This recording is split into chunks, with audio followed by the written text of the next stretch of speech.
So first, we'll just go over the agenda today.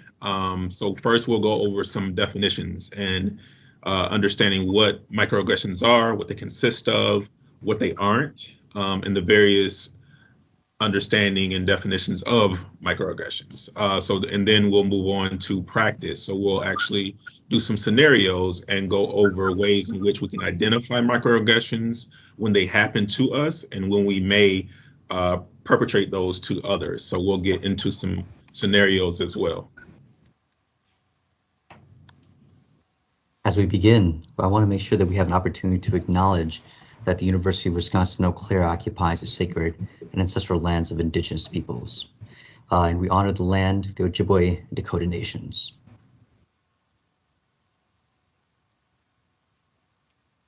Thank you very much for that reflective moment with me, everybody.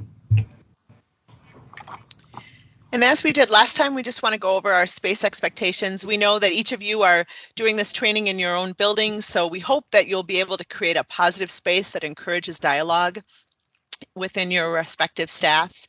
We really want you to engage actively and constructively. We've built in time for you to do that throughout the session.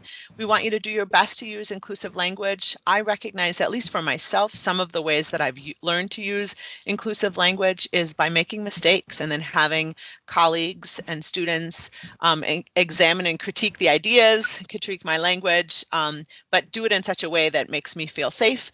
So we want you all to examine and critique ideas, but not people.